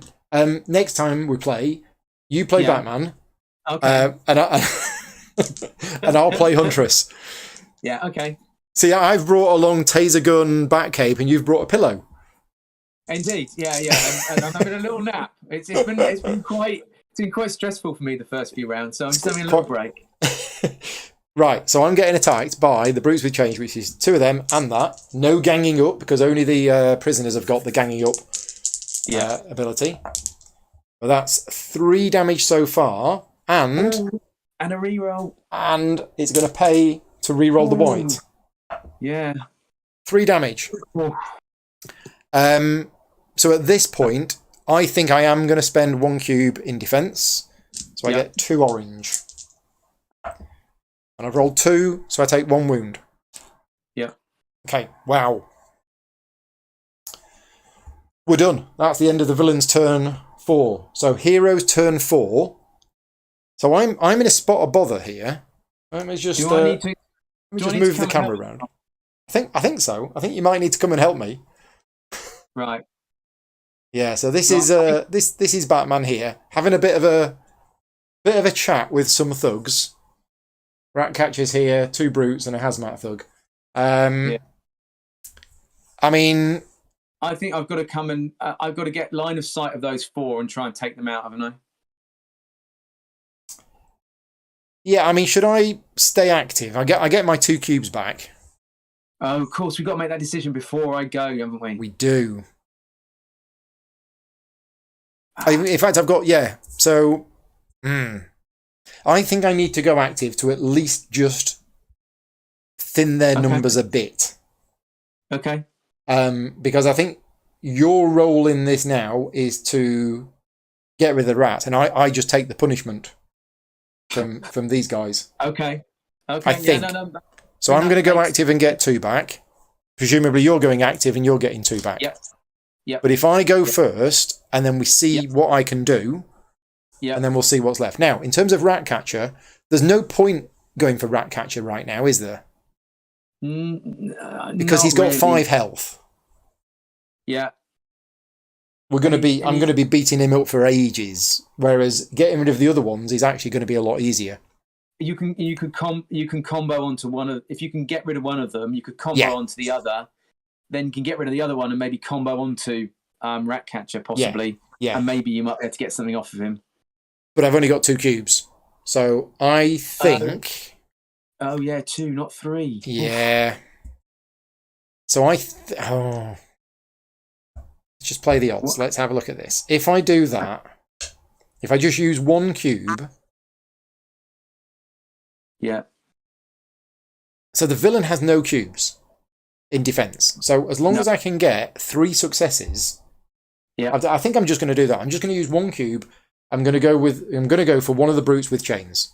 Yeah, that makes sense. I think. Keep wanting to roll the black die. Let's go for this. You do. Yep. Important turn. Got it. Did I? Yeah. Yes. Done. 2 plus my martial arts is 3 minus the 2. Brute is gone. My combo skill kicks in. Yep. And I'm going to go for the hazmat thug. Yeah. Because the hazmat thug has only got 1 automatic defense. Yeah, agreed. Yeah, 4 damage on the hazmat thug. Gone. Oh, could have got the other one. Could have done. Oh well. Okay. I didn't know. It was just, we played the percentages. Yeah. I might stop there and wait to see what you do, because you've got loads of energy, so you can do all sorts of things. Right. So do I come through this carriage car and automatic? So I my 2 free movement, because I've got the mobility. You've got mobility as well, so you can ignore the difficult terrain here. Yeah. So I could come straight into that carriage. Yeah. Automatic manipulation to remove that splatter rat. That's a prisoner next to me. Yep. So I'm thinking 2 orange dice with one for my marksman is going to be enough to finish him off. So should we just do? You're going to shoot him with a crossbow? Yeah, shoot him with a crossbow. 1 in there, 2 orange dice and an automatic hit if we get at least 1. Oh my word! You've done it to me again. I've done it to you again. Oh no! Sorry. I need to let me re-roll. He's got nothing. I only need one success, right? And I don't want to put any more in the ranged attack box if I can avoid it, because it's going to reduce the number of ranged attacks I can make. So let's spend one more cube to do a re-roll. Okay. I need one success. There you go. Right. So he's off the board. You got 3 in total. That's enough. Prisoner is gone. 2. He's gone. So now I think I can drop down through that train car. The way is clear. The way is now clear, is it? You could go all the way down here and into here to splat these two. But because if we make it all the way to the end of round 7, there needs to be fewer than 2 infected rats on the board. Exactly. Yeah. So we're going to need to get rid of them anyway, aren't we? We are going to need to get rid of them. Now the question is, do we use up all of our cubes now, get down there and finish them off? But that might mean that my next turn is another rest. Or do we hold fire in case the hazmat thugs activate and another one pops up somewhere else? I think hold fire. No. I think hold fire, and then hopefully you're still free to move, and then next turn you get your 2 free movement points to here. Yeah. And that opens up a whole extra host world of possibilities. Yeah, and yeah, okay, let's do that, because I think we're in a strong position, and I think we need cubes now. We do. Right, so we're ending our turn there. We now go to villain's turn 5, and let's have a look at the card. So the card we're going to get this time is, right, we have one of the leader cards. So just explain to us how the leader card resolution is different from a normal card resolution. So the leader card has 6 options on the card, which you can see 1 to 3 on the left, 4 to 6 on the right. It still has a hero tiebreaker, but it doesn't have any of the icons down the bottom. So it has some differences. But what you're effectively going to do is we're going to roll a single d6, and then from there we're going to decide what that will decide what Ratcatcher decides to do. Okay. And then once we've done, and we're going to do 2 actions with Ratcatcher here. So this is entirely free. So we're going to move 5 cubes into the reserve zone for the guys. We're not going to spend any cubes. Wow. Okay. Activating him. So he's going to go back to the end of the queue anyway. But I think, quite frankly, that's with the least of our worries. And we're going to roll a d6 and see what we get. And then I'll explain what the options do. So roll the 4. Okay, so what is option 4? Option 4 is hit and run with a number 2 underneath it. Oh, that's quite nice. So this is one of the special actions that the heroes can take. So hit and run is basically not heroes. Sorry. Not heroes. The leaders, yes. Hit and run is one of the special actions that the leaders can take. So in this case, basically what that means is that we're going to move the leader into an area with the closest hero. Well, done. Yep.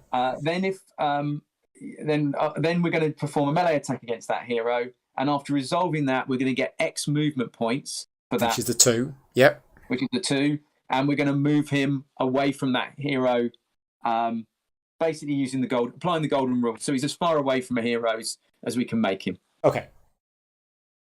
So right. So that's the first thing. Now, if it wasn't able to do that, am I right in thinking that you wouldn't use the 4, it would instead go to the 5? Correct, yeah. And it will go all the way round in case, until it finds one that it can do. Yeah, so it go 4 to 5, 5 to 6, 6 to 1. 6 to 1, and so on and so 2, forth. 3, 4, and back round. So it continues to go around. And if it can't do any of them, it will do the move towards the hero. Right. As the first one. Yeah. And then it will try and do whatever's on the dice. For the second one, right. Yeah. Okay, exactly. So it's hitting and run. It's attacking me with melee. Ratcatcher has 2 orange dice. Yeah, I think we might have missed a rule earlier. Oh, did we? Yeah, Ratcatcher has horror 1. Oh, he does. And I moved into the area containing Ratcatcher. You did. That's so right. A slight cheat there. Apologies for that. But one of the attribute skills that Ratcatcher has got, he's got horror 1. So he's quite scary. It would have cost Batman 1 extra energy to move in there. But never mind. I guess what I can do is I can do that. You could do. Yeah, we'll do that. It's not ideal, but yeah. Anyway, Ratcatcher is attacking me with 2 orange dice, but remember, Ratcatcher has luck 2. So every single time Ratcatcher rolls dice, he gets 2 free rerolls. So this is going to hurt. I'm probably going to be neutralised by this. Oh, it's not going to re-roll because it's rolled 2 successes.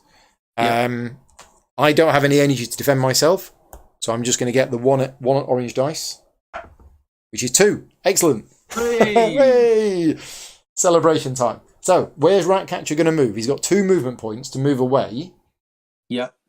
But, I mean, I think this is where we can apply a golden rule and decide where we think it would be best for him. Which is what's worst for us, yes, which is protecting these rats. Yeah, I think so. I think that makes most sense. Okay, so it moves down there. So that's the hit and run done. Yep. Then it resolves a second task. Now, do we roll again, or does it just do the next one?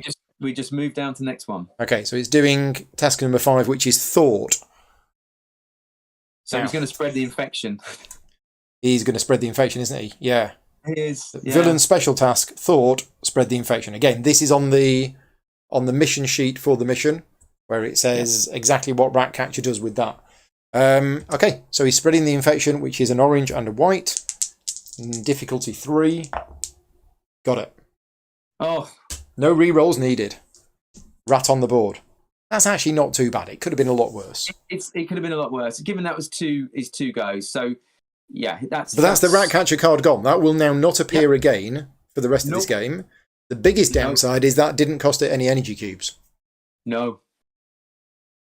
So, right. Hero's turn 5. We only have 7 turns max. But I'm confident now. So I'm going active. I'm getting 2 cubes back. Are you going active? Yeah. I'm going active. You get 2 cubes back. Now,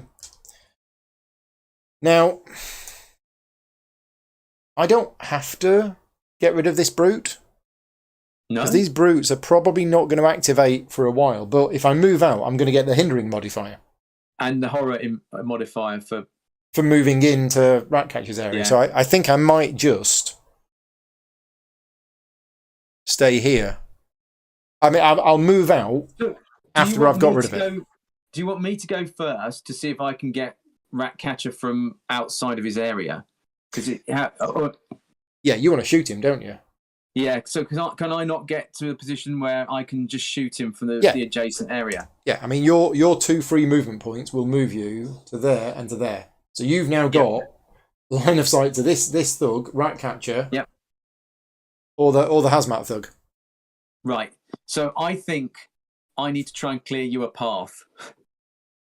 So this is probably going to be my big turn where I try and clear you a path through both of those individuals, so we can finish off these last 3. I'm thinking leave this one to me. Oh, okay, all right. Fine. That's what I'm thinking. I think if you deal with Ratcatcher, and once Ratcatcher's gone, you can then go in here and just start getting rid of these. Although we do have 2 hazmat thugs on the board. Yeah, I know, and they could spawn some nasties. But I think we've got to try and get to those ones. Otherwise, Ratcatcher's we're gonna try walking through him. It's going to be a nightmare. I'm thinking get rid of this hazmat thug first, because that's got. Okay. Well, but then I can only use. Shouldn't I max out my dice on Ratcatcher? I don't know. Hang on, let me I'm just double checking. It's a tricky one, isn't it? If you were to use all 4 dice on Ratcatcher, that would be 4 orange. Oh, don't forget, you've brought your perforating batarangs with you. Oh! Shall I perforating batarang him? I think you should. And if I don't use all 4 orange dice, I could use fewer orange dice, couldn't I? Yes. I could say use 2 orange dice, 2 red dice, and marksman. Yep. And I need 7 successes? Yep. Well, so 8 because he's got energy cubes, so he could. Oh yeah, he's got energy cubes, so we're going to need 8. All right. But even if you get him down low, that's good. Yeah. I think. Now. Yeah, I think get rid of that hazmat thug definitely. Okay, so we do orange on the hat. We do 1 orange with the crossbow. Yeah. On the hazmat thug.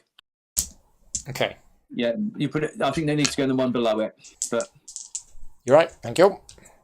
that's right. Okay, here we go. 2 more blanks coming up. Yeah. No, got it. Well, Yeah, it's yeah. it's No, that's 3. okay.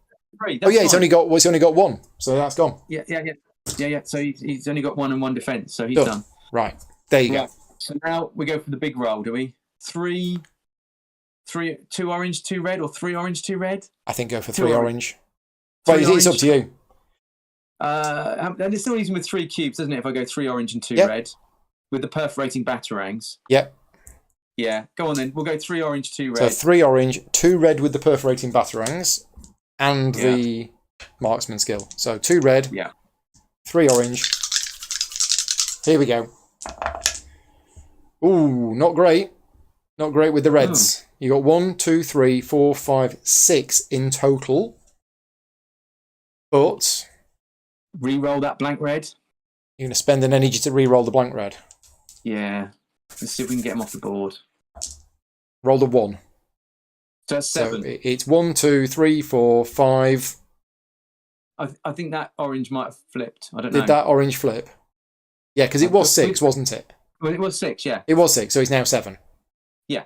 So do we go? So let's float over to him then. He can make the defense roll, right? Yeah. Yeah. Okay.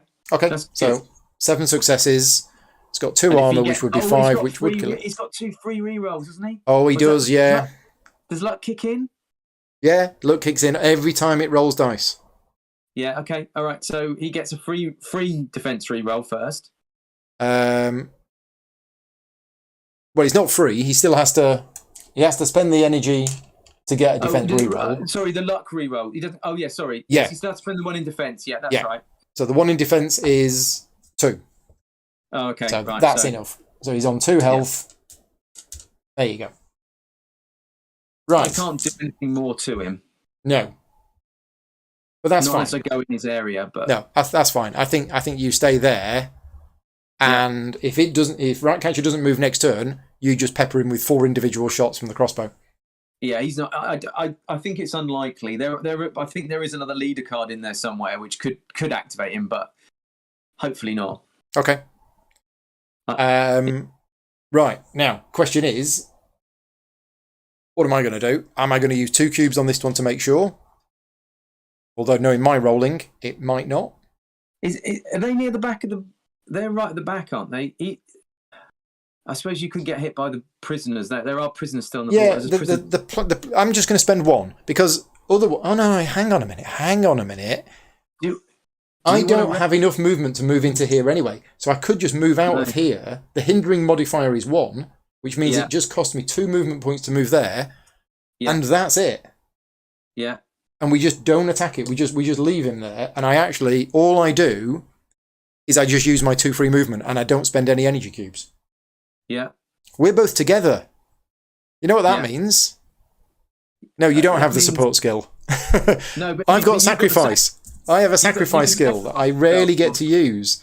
So whenever you get attacked, I can declare that I am sacrificing myself to protect you. We actually, joking aside, we just might need that. We might actually do that. Right. Are we done with our turn? I think so, because we're going to need some. What turn are we on now? 6? That was 5. Oh, so we've got 2 more goes. We've got got to get 2 more at least goes. 2. It's going to be tight. It is going to be tight. But all of these scenarios are very tight. It's one of the biggest criticisms of the game, in fact, that the game is so tight, everything hangs on a knife edge, but it does make it very dramatic. Right, okay, we have card number 2. So the villain is going to activate tile number 1 and then tile number 2. First of all, let's give it its 5 cubes back. Right, it's got all of its cubes. So, tile number 1 is the prisoners. It spends 1 cube, and it's going to activate, first of all, this one. And the card says attack. Now, that prisoner cannot, I believe, it's got 3 movement points. Yeah. 1, 2, 3. Yeah. 1, 2, He's not 3. It's not, even if it spent 1 cube, it's not going to be able to get to us. So it doesn't attack, instead it defends. Well, I think the hazmat thugger that it can defend is too far away. So it doesn't defend. So it advances. Now, what's advance in this scenario? That's spreading the infection. It can't spread the Which infection. it can't. So therefore, it just moves towards the nearest hero. And I think we're both in the same space, so it just moves towards us. But it doesn't spend any additional cubes. This was one of the. This is one of the changes that we made right at the end, because one of the playtesters said that if it can't do anything useful, it shouldn't waste a cube on movement. So yeah. So 1, 2, 3. There we go. Right, that's that prisoner done. Now we've got this prisoner. Yep. Which goes 1, 2, 3, and it can spend a cube. Yeah. To move in there, so it does. It spends a cube to move, and then it attacks. Who does it attack? Well, the tiebreaker is highest fatigue. Who's got the highest fatigue? Me. You. It's going to attack me. I think I've got more fatigue than you. You do, just a bit. I'm not very fatigued at all. Now, his sneak attack ability doesn't kick in, so it is just 1 white, 1 yellow, with no rerolls, no special stuff. Off we go. I'm not going to sacrifice myself, by the way. Not for this. It's 2, but it's going to pay to re-roll the yellow. So it's actually 3. Right. Now, you don't have any automatic defense at all. No, I don't. But at this stage, do you just want to take the 3 wounds? Well, yeah. I mean, you're only going to recover 2 cubes back, is what I'm thinking. All right, yeah. Let's just do it. Let's take... You just take the 3 wounds. Take the hit. Yeah. I think we probably should have done this prisoner first. Oh well, doesn't matter. No, it doesn't matter. Reading order. He was further down. This one was here, so it should have been that one first. Okay. No, it doesn't matter. Doesn't matter. No, it's the same thing. So 1, 2, 3. So that didn't actually need to pay a cube to move in there. Yeah. Then this one moves 1, 2, 3. Does pay a cube. That one attacks you as well. Yeah, that one. And again, the sneak attack still doesn't work. No, because I've got Batman with me. Yeah, exactly. There's got to be more. I think it's more, isn't it? More menace indexes from allies. Yeah, because if it's 1-on-1, it doesn't work. If there's 2-on-1, it does work. If there's 2-on-2, it doesn't work. So that was my understanding of the rule. But I'm going to defer to you. You know more than me. Okay, we're going to pay to re-roll the yellow. Oh, again? It's got very lucky with the white dice. Again? It's another 3, but I think you can take it. Okay, let's just take it then. Because your defense is pretty rubbish. Although it's a re-roll, but I'm going to lose I'm going to need to take somebody out. I just don't think I can afford to defend at the minute. I think you're all right. I'm going to have 4 cubes next turn. No, I'm going to have 3. I'm going to sort the 2 prisoners out. Right. You sort Ratcatcher out. Yeah. And then on turn 7, we go in and we stomp all the rats. Yeah. Oh, this is going to be so tight. Right. Now, we've got another rule that we're going to come up with, because I think we're going to try and activate Ra's al Ghul now, aren't we? We are. So after all of that's been done, it is now tile number 2, which is activation of a neutralised tile. So what happens in this case, if I'm remembering correctly, the tile moves to the end. Yep. And then it activates the next one instead. Correct, and there's no cost. So it just continues to do that until it finds a tile it can actually activate and move. So that was no cost, but now it activates the brutes at a cost of 2 cubes. Have we got a brute on the board? There is 1 brute on the board. It's up there. And the brute is going to try and attack somebody. So let's have a look at the line of sight. It's currently there. Yeah. Well, in fact, let's do it the other way because we're here. So can it move to any of those locations? Yeah, it can. It can move to this one. Yeah. And it's going to get a yellow dice as well as the black. Oh, and it's going to be against me. And it's going to be against me yet again. Because it's highest fatigue. Yeah. Oh, well, I nearly got down to your level. So, when an allied miniature in the same area as you is attacked, I can declare the use of this skill before dice are rolled. The attack is reduced by 2 successes, and I suffer 2 wounds. Now, the problem is, if I suffer 2 wounds... No. That means I'm hardly doing anything next turn, so I think we just have to take the risk. We got to take the risk. I'll have to take the risk. It's going after me. It's a black and a yellow. Point blank skill is not going to work. No. It does have a cube to re-roll if it can. Yeah. When it wants to. Oh! So it's going to re-roll the yellow. Yeah, it's been a bad round for us. There you go. 4. I'm going to have to defend this, aren't I? With it. If you don't, you lose all your cubes. Yeah, so I might as well defend it with two cubes, the remaining 2 cubes, right? Yeah. So I've got 2 yellows with re-roll. Okay, there's 2. Yeah, and I'll re-roll the blank there. I've Now, got re-roll. You've got 2 re-rolls, but this type of re-roll is special. This can only be 1 per dice. So you've got this one. Yeah. Look at that. Yes. Pulls it out of the bag when needed. So you took 4 damage, 4 defense successes. There we I'm go. exhausted. I don't know about you. I need to lie down after this. I'm going through the mill at the moment, definitely.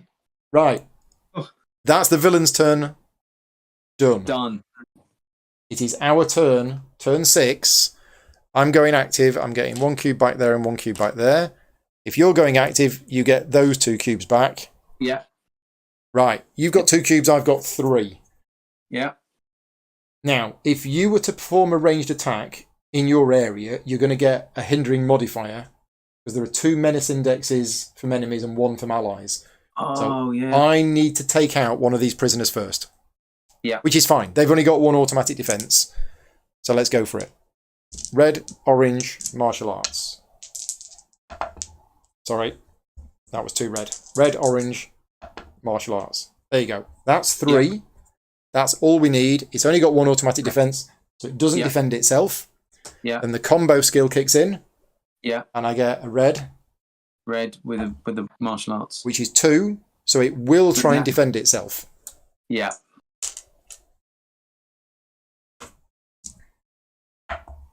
Didn't. Failed. Hey. Prisoner's gone. Right, there you go.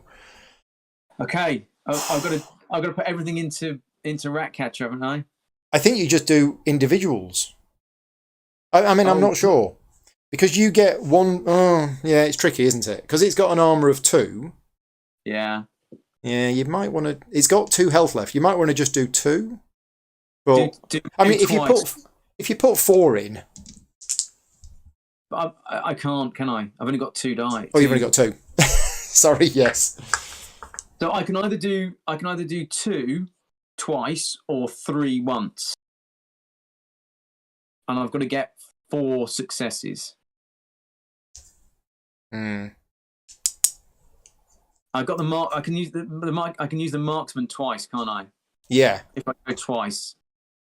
I think because there's only 2 blanks on an orange dice, you're better doing 2 twos rather than 3. I think statistically.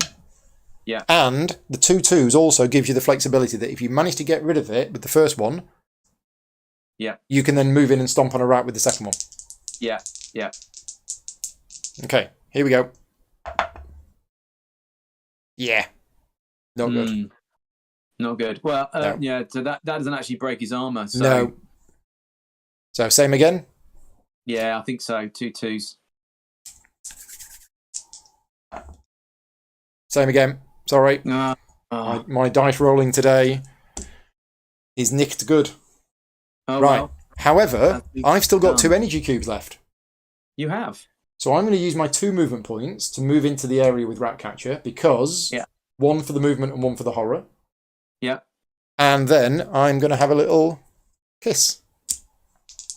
And I'm going to basically be rolling the same as you. It's a red and an orange and a black. Slightly better. And a 1. That's 3. Ooh. Now, that will deal it 1 damage. Yeah, so which means it will try and defend. Yeah, so pay 1 to defend, and it's got 2 free rerolls on the defense. So, first free reroll, second free reroll. Okay, you got 1.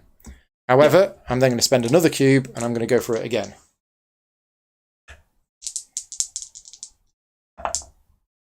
That's more like it. So 1, 2, 3, 4. Minus its 2. It's got no cubes left to defend. Gone. Ratcatcher is neutralised. And it moves to the end of the river, doesn't it? Yeah. Yeah. Wow. Right. Now, I don't have any cubes left to stamp on this rat. No. So I think we're all right. I think we've done this by the skin of our teeth. But it all depends what happens next on the villain's next turn. So, and you know what? Our luck is it'll do the warning tile, spawn 2 more of the hazmat thugs, and then activate them all, and they'll produce rats. Let's see what happens. So, villain's last turn of the game, it is Ra's al Ghul. Now, I'm glad this has happened in a way because we get to explain what happens when you draw the card of a villain who has been defeated. Okay, so who's been neutralised. So there's no point in rolling the dice. So you immediately go to option 1, which is restore. So if he was on the board and you rolled option 1, you would restore him to full hit points. Mm-hmm. But instead, what you're going to do, because he's off the board, is you're going to bring him back on the board at one of the 3 reinforcement points with half his hit points rounded up. Okay. So, and that's his first one. So he comes back on the board with 3 health. As you say, very cinematic. Right at the end. I've rolled a 6, which means we use the one furthest away from us. Yeah. Which is here. Yeah, and I'm thinking, I might alternately tweak this scenario and say, the farthest one works for the hazmat thugs, but actually for everybody else, you probably want to choose the one that's nearest us. But let's make it easy for us. Yeah. Watch this space. This mission might change. It hasn't been sent to the printers yet, so. Yeah, so that could just change very slightly because I now we're going to roll for him and see what his second action he's going to do because we've got 2 actions. It's action 1. So so he will go back up to 4 hit points then in that case. And that's it. We got lucky. Yeah. So he turns up and decides to sit down, have a coffee break. Yeah. Go to full health. Yeah. And that's it. And that's turn 7. So can we do this? We can do this. We can do it. We both go active. You get 2 cubes. I get 2 cubes. I stomp on a rat. I use my free movement. I stomp on another rat. And I move and I stomp on a rat. And you move 2 and you stomp on a rat. And that's it. We're done. Oh. Wow. It was looking a bit dodgy around rounds 5 or 6 where we took an absolute beating. It did. But then Ratcatcher was only on 2 health, and the combined forces of us, eventually the dice rolls came good. Yeah. Wow. Yeah. I mean, it certainly captures the feel of the multiplayer game in that I am absolutely exhausted every time I play this game because of the excitement. And I'm a Euro gamer, so I don't normally play games with lots of dice rolling. But in this, it just works. It works really well. Now, there is one thing about the solo mode that we have to say is that you are never, ever going to recreate another player. Another player will be able to look at multiple different situations, think ahead, and do all of that. So if you're expecting the solo mode of this game to be, the perfect replacement for another player, it's not going to be. But does it represent an AI opponent that is semi-clever?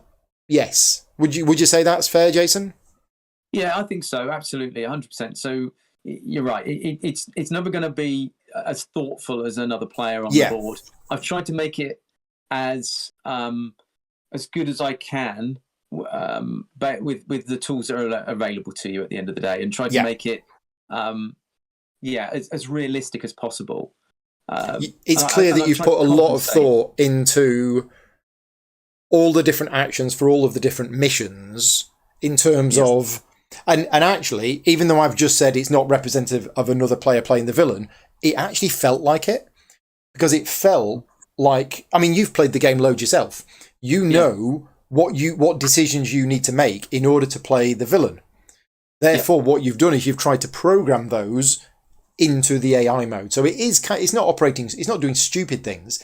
It is kind of doing what a human player would do. But for example, the rerolls, Enrico in the chat is saying, didn't the prisoner we defeated right before the Ratcatcher have a reroll for the blank die? It could have done. We might have missed that, so apologies if we did. But for example, as the villain player, I would never pay to reroll a white die. But the AI rules for this game are the AI will always pay to re-roll one of the dice, whereas a human player might decide to re-roll two of the dice or something like that. So, yeah, it's pretty clever. You have to. I wanted to make it as simple as possible as well, so that the rules were they were hard and fast. So whatever you were doing, you were always doing it, and it wasn't like, well, if it's a red dice, then yes. If it's an orange dice, maybe. Yeah. And if that would just make it too complex. So make the rules as simple as possible.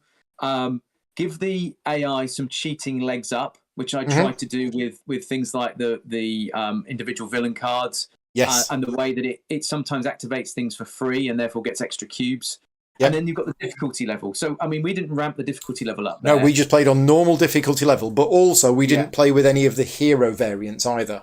So one of the common variants that I like to use when I'm playing the game, because a lot of the missions are just very hard, is that the heroes will recover one extra energy cube per turn. Because Jason had said that this mission is doable as the heroes, then we decided not to use any of those rules. And I'm glad, because it was almost as close as it could be tonight. We couldn't have taken it. It took it to the wire, and I think if you'd have given the AI 7 or even 9, some you can go up to 9. We wouldn't have done 9 cubes a turn. We might have been struggling because you get so many more re-rolls when it's recovering 9 cubes. Yeah. So that's an easy way to make it a lot more difficult, is to get it recovering for more cubes. Yeah. Cool. Yeah. Right. We're all done. So first of all, Jason, thank you. Not just for joining me tonight, but you've been working on this game, and this isn't your full-time job. You've got a full-time job and a family, and you've been working on this game. And I think what's impressed me is that you haven't just designed a solo mode that you can then apply to every scenario. You have got unique special rules for every single scenario.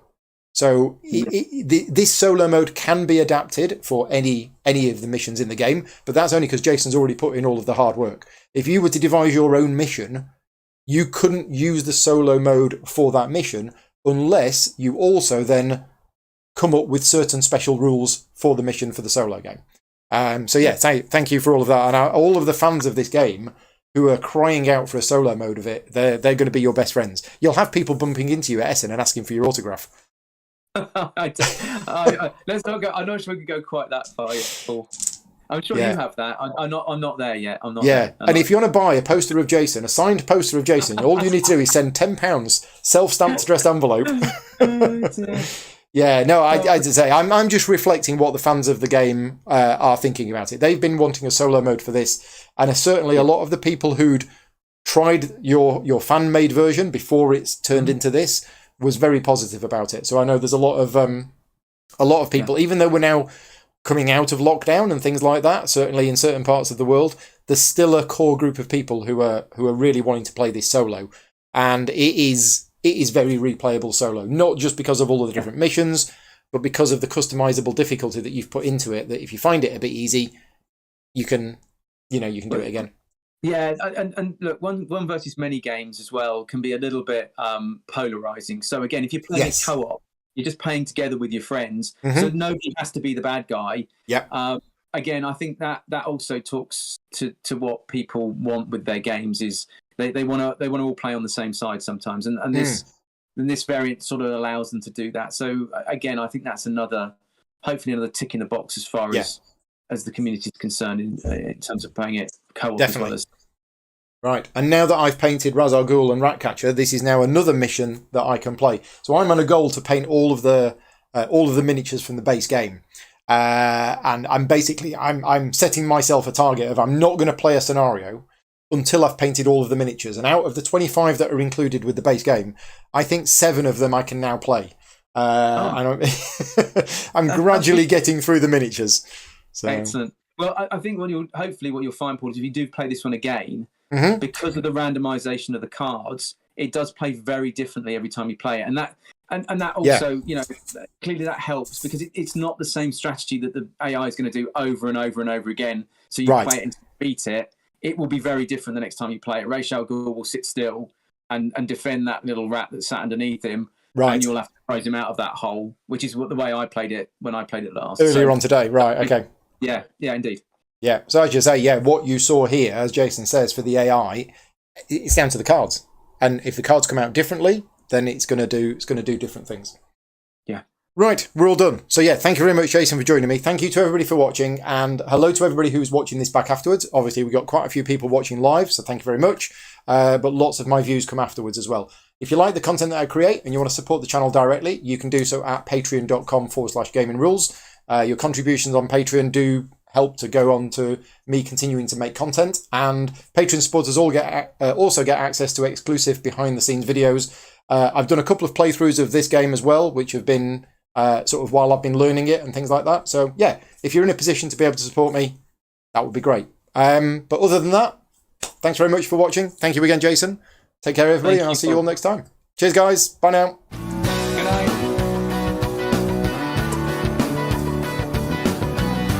That's that.